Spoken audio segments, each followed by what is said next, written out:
Mobilizing the National Guard? A draft memo says the Trump administration considered drastic action to fight illegal immigration, but the White House says that's not true. ISIS attack. Pakistani police arrest dozens of suspects as the death toll rises from the massive suicide bombing at a famed Muslim shrine. Public safety crisis. Strong words from President Trump during a meeting with law enforcement. We'll look at the issue with the executive director of the Washington, D.C. Police Foundation. And welcome migrants. Signora Rettore Fondatrice. The Holy Father's message to university students in Rome. On EWTN News Nightly for Friday, February 17th, 2017.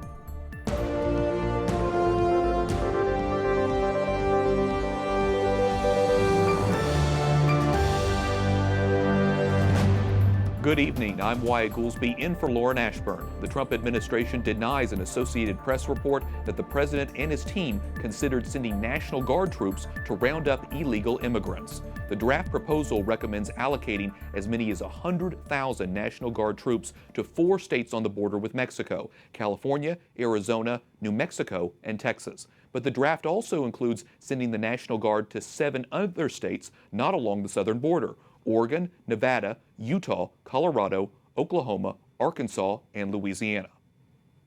That's despicable.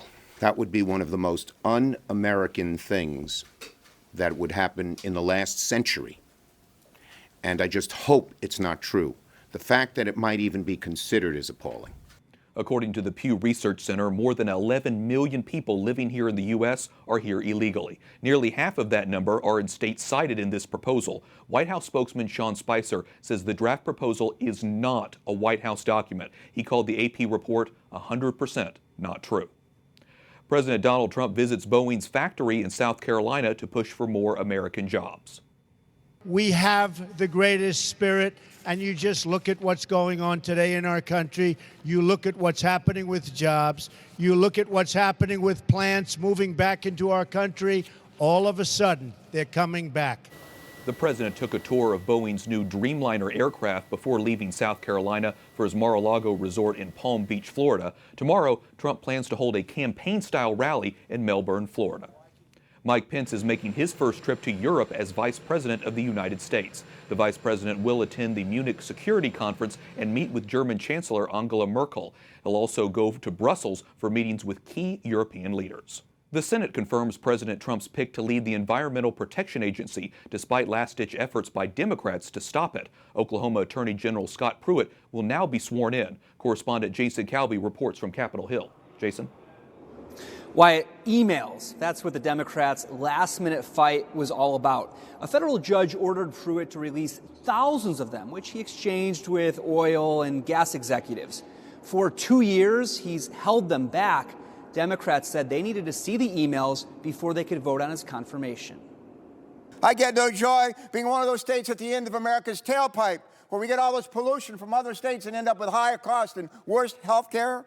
Democrats went all night complaining about EPA nominee Scott Pruitt. He has cast doubts on the idea of global warming caused by carbon emissions.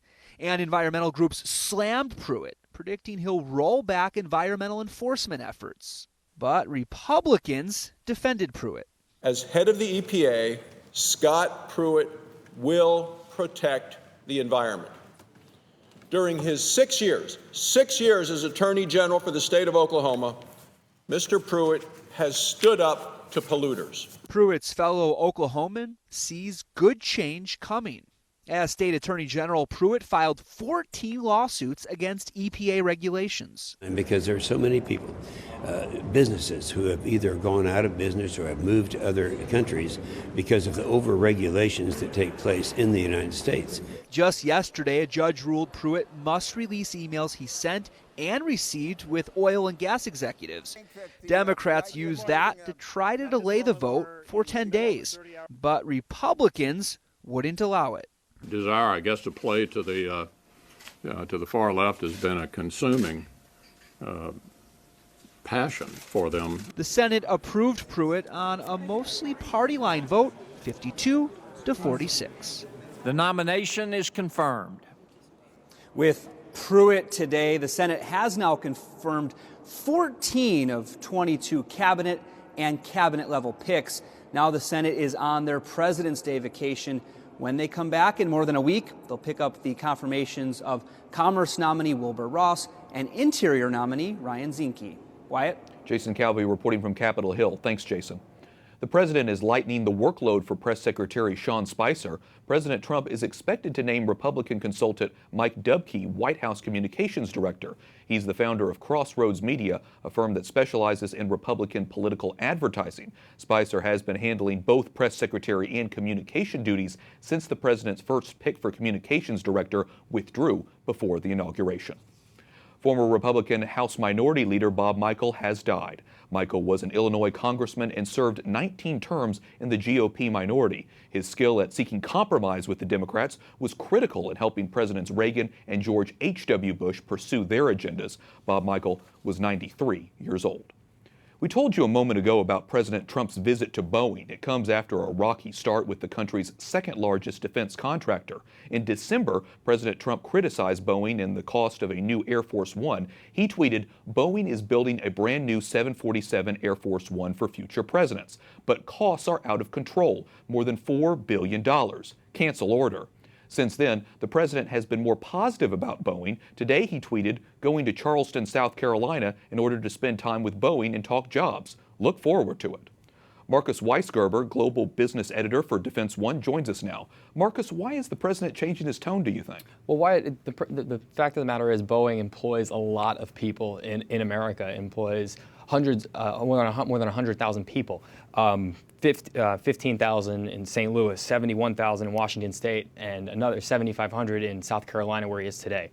The importance of his visit to South Carolina is he wants to go there, preach jobs, get back to talking about things that are productive in manufacturing that's going on in America. And one of those things is the 787. It's the Dreamliner. It's a new version of the 787. It can hold more people than previous versions. So what he's going to want to do, and what he's going to want to continue to do, is keep talking about jobs and American jobs. And Boeing employs a lot, like I said, a lot of those people who do those technical jobs. Marcus, it sounds good. I mean, they're an American contractor, and he's working with them to create jobs. But is the president in danger at all of appearing to favor Boeing as one particular contractor? Well, it certainly seems like he is favoring Boeing. He ended his speech today saying, "God bless Boeing." It's funny because, as you said, the relationship started off rocky with the tweets. He's since met a number of times with Boeing CEO Dennis Muilenburg, and it's now come to today where he touted Boeing. He touted buying Super Hornets, which are fighter jets. They're competing against Lockheed for. They're actually trying to get the government to buy these fighter jets instead of planes, which they're already planning to buy from Lockheed. So it does seem like there's a little bit of inappropriate favoritism at times. There's this report out there, and it was acknowledged actually yesterday and confirmed that as President-elect, Trump called the general in charge of this Lockheed program and with the CEO of Boeing in the room. Now, the general denies talking about anything inappropriate on that phone call, but it certainly is strange that both Lockheed does. Martin and Boeing are on the same phone call. Right, and then it is worth pointing out that today, after his speech, there was a pool report out from the reporters traveling with the president. He did also tout Lockheed and Lockheed's improved work on this other fighter jet program, which is called the F-35. Marcus, give me an update here. What's the status of the new Air Force One? The plane isn't even being built yet. It's well out in advance. The contract for the plane hasn't been awarded. Boeing's been awarded a contract to actually come up with the configuration for the plane. Okay. And it's a very high-tech plane with all sorts of special communications and other sensitive gear, and it's a configuration of the 747, which hasn't been built yet. Now Boeing is in talks with the government and now very directly in talks with President Trump about how to lower those costs. Okay, very good. Marcus Weisgerber, Global Business Editor for Defense One. Thanks for the update, Marcus. Thanks for having me. Other stories our EWTN News Nightly team is covering in today's world. Police in Pakistan kill or arrest dozens of suspects connected to a massive ISIS suicide bombing at a famed Muslim shrine. At least 88 people were killed and more than 340 people hurt in the bombing. The attack in the town of Shehwan is one of the deadliest attacks in Pakistan in years. The country has increased its security after the attack, including closing the border with Afghanistan. One of the women arrested in connection to the death of North Korean leader Kim Jong-un's half-brother says she was duped into the killing. The 25-year-old told police she was paid to be involved in what she thought was a hidden camera show. Someone paid her, and another woman convinced men to close their eyes and spray water on them. The last target was Kim Jong-nam, and there was allegedly deadly materials in the spray bottle. Investigators are still trying to piece together details of the case.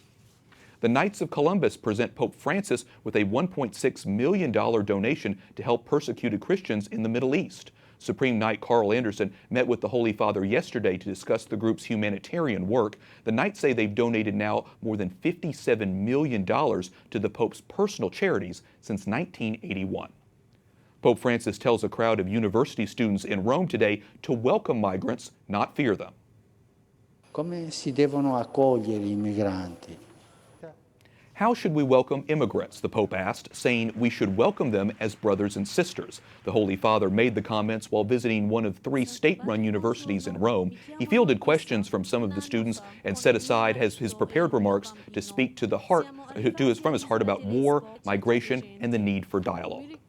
Vatican correspondent Mary Shevlin joins us from Rome. Mary, Pope Francis renewed his call that migrants should be welcomed and not feared. What was the context for those remarks? Wyatt, first of all, the young lady that asked him that question, her name is Noor Issa, and she herself is a refugee. She came from Syria via Greece with Pope Francis on the papal plane when he visited Greece last year. So just herself asking the question was quite a story because she's now a student here in Rome, starting a new life. And Pope Francis reflected on his time in Greece, visiting that refugee camp, and he said it was one of the saddest days of his life, seeing their plight there. And he said this fear that some people have in welcoming migrants, he said, let's temper that. Let's welcome them, not only welcome them, he said, but let's help them integrate into society. He said this is vital. We have to help them find housing. We have to help them learn the languages in the countries in which they're living and hopefully find work. The Holy Father spoke about the world being at war, a third world war being fought in pieces. What did he mean by that?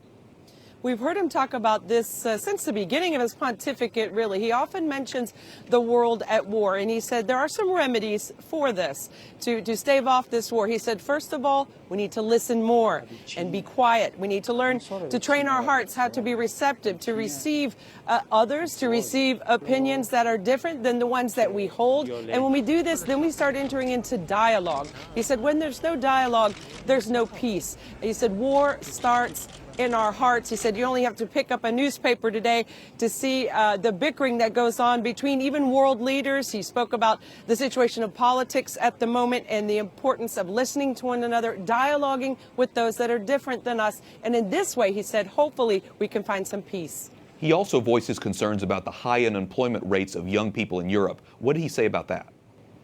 This is a very big problem over here, Wyatt. Young people under the age of 25, the unemployment rates in some countries here is staggering. And he said it made him quite sad to look around what he called Mother Europe. He used that term. And he said in some countries it's as high as 60%. And he said, how can we even be thinking like this when these are developed countries that we're talking about? So he pleaded for better, work conditions and work opportunities for young people. He said, because without work, young people get depressed. He spoke about the rates of suicide among young people, saying the true suicide rates, the true percentages aren't even published because I think they're that high, is what he said. So he prayed for more opportunities for them. He said, when youth are disengaged, they turn other places. This leads to addictions, he said, and sometimes people look to other organizations, even terrorism, to find a cause, to find something to believe in. Sounds like a lot of important issues he's contemplating on and obviously praying on as well. Mary Shevlin, EWTN News Nightly Vatican correspondent. Thanks, Mary. Thank you, Wyatt. Coming up, disturbing video caught on camera. A shooting leaves a 2-year-old child dead. What it will take to keep our streets safe from the police point of view, and how faith-based organizations can help.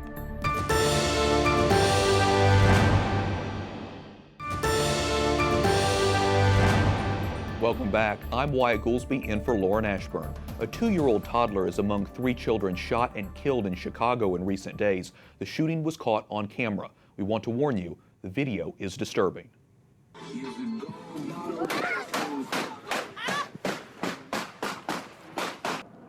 The video, streamed live on Facebook, was taken from inside a car driven by a woman who was wounded in the shooting. Police say a man killed in the shooting was the target of a gang hit. President Trump told a group of law enforcement leaders last week that America is facing a public safety crisis. Every child in America should be able to play outside without fear, walk home without danger, and attend a school without being worried about drugs or gangs or violence. Joining me now is Patrick Burke, Executive Director of the Washington, D.C. Police Foundation. He's also a former U.S. Marshal for D.C. and former Assistant Chief of the Washington, D.C. Police Department. Pat, this past week in Chicago, 3 children died of gunshot wounds within 3 days. One of them was a little girl just 2 years old. You were on the front lines as a police officer for years. What do you think needs to happen to change in these communities? Well, first of all, I think there's the realization that it's not just a police issue. It's a societal issue where the basic institutions need to step in. Is there a good family structure? Is there religion in a young person's life? What sort of education system is there in place? So it's really the entire collaborative system working together to help these young people into better situations. How practically do you think communities can do that? Because, and especially, how do you reach out to kids who tend to be the most at risk? Well, I think it starts with families and school and some basic structures. When young people may not have a stable family environment to live in, they're automatically at risk. If they've got a parent who's in the prison system or on drugs, they're at some type of risk. So once again, it takes some key player to step in, whether it's a coach, a grandparent sometimes, a teacher at school, a priest to step in to give some kid guidance, and sometimes it's the police officers as well. President Trump has been talking about crime, at least he was asked about crime in large cities. But as you well know, children in both large and small cities have to deal with these kind of problems. You're talking about the drugs and crime, especially on a daily basis. What role, because you mentioned religion, what role can faith-based organizations do to combat this issue? Well, I think it's the structure of the institutions and the support that religious institutions provide as well, reaching out to people that are in crisis with the opioid epidemic, for example, where people need services to guide them. And we realize from the police perspective, we can't arrest our way out of these problems. We need all the social services to interact, and with a lot of the negative police interactions in the community that we've seen for the past couple of years, to get the police involved with young people in positive interactions at earlier ages as well. And that's why I say it's so important for individuals, whether it's coaches, priests, people to step up to be that positive role model. Absolutely. And one of the things that we encourage the DC Police Foundation as well as the bridge between police and community relations are to get younger people involved with the police department to understand why they do what they do and to build those positive interactions. Well, maybe we can talk a little bit more about that, because you just started the organization that works with law enforcement in the community to do that. What do you plan to do, and how to do that through the foundation to make it safer for kids to play? Well, one of the things that I saw from the police department side when I ran recruiting as a chief there is, and one thing we'd like to do is, of course, recruit minority applicants from cities like D.C. to be public safety officers. So D.C., for example, ran a cadet program where we would hire young people that were graduates of D.C. high schools, pay them $32,000 a year, give them 2 years of free college education, and then when they turn 21, they'd become a police officer. One of the challenges we had locally is by the time kids come through high school, they're already involved in the criminal justice system. So one of the great things the Police Foundation does with our private sector partners and the police department help is really try to reach out to kids at younger ages. 5th grade, junior cadet program, building police community relations through field trips and bringing police into schools to work with kids. Hopefully through the Explorer program, which we're working on now, through middle school kids. And we just this past year started a partnership with the Anacostia High School and the Public Safety Academy to work these kids through a public safety curriculum and hopefully into the cadet corps and into police careers. Absolutely. You have to start young. Patrick Burke, Executive Director of the Washington, D.C. Police Foundation. Thanks so much for talking with us. Thank you so much. Up next, remembering influential author, how Michael Novak influenced Catholic thinking, and protecting life. The director of a pregnancy resource center tells us why they had to file a federal lawsuit.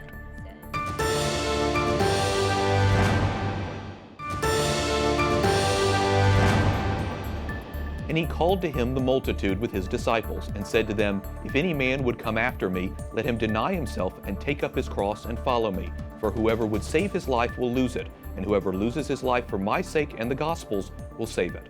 From today's gospel reading in Mark chapter 8. Welcome back. I'm Wyatt Goolsby in for Lauren Ashburn.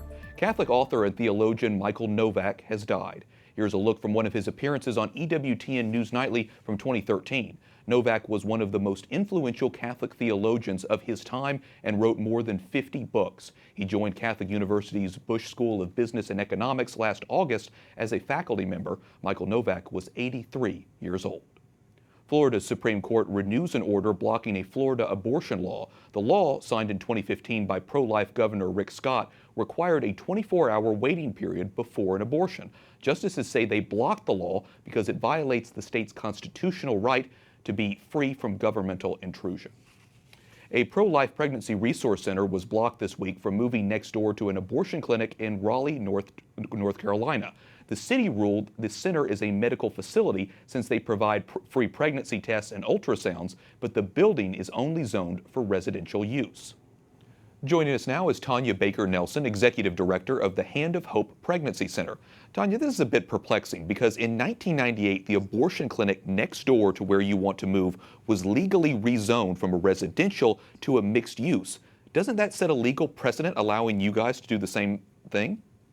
Right. It should. Yes, you would think it would. And, therein lies the elephant in the room that, the whole reason behind why we are having to seek relief at the federal level.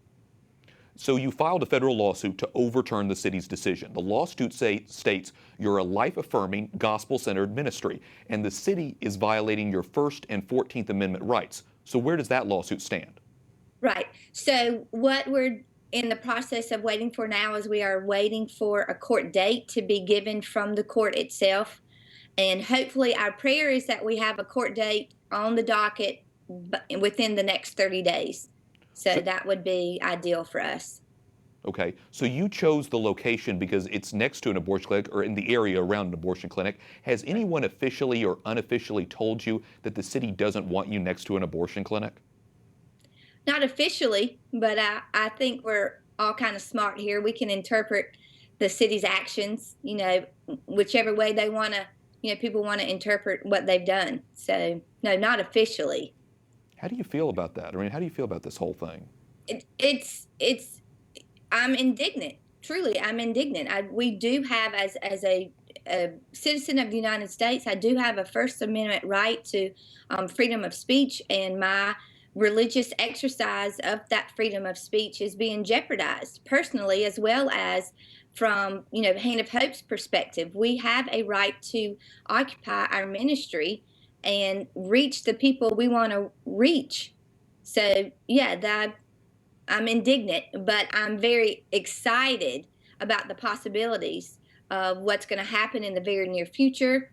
I feel very strongly that the federal court system is going to get it right, and they're going to side with us, and they're going to say, yes, you do have a right to be the voice for the voiceless. So absolutely, occupy your space. So you mentioned the voice for the voiceless, the people that you serve. How is all of this fight, the legal battle, everything affecting all of those people that you do serve?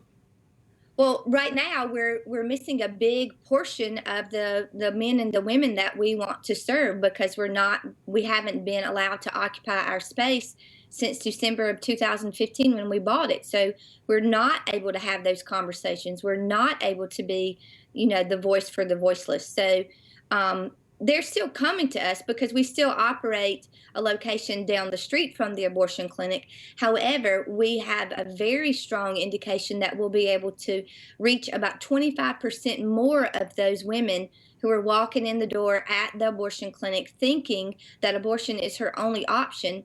And once we relocate beside the abortion clinic, we think we'll see an increase in about 25% of those women.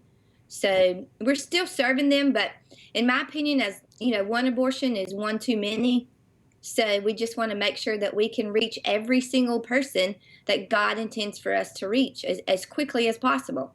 Absolutely. Sounds like a very powerful ministry that you guys are doing and trying to run and serve more people. Tanya Baker Nelson, Executive Director of the Hand of Hope Pregnancy Center. Thanks so much for talking about it. Thank you, Wyatt. I appreciate the time. And we thank you for watching our newscast tonight. For the entire EWTN News Nightly team, I'm Wyatt Goolsby. We'll see you back here on Monday. Good night and God bless.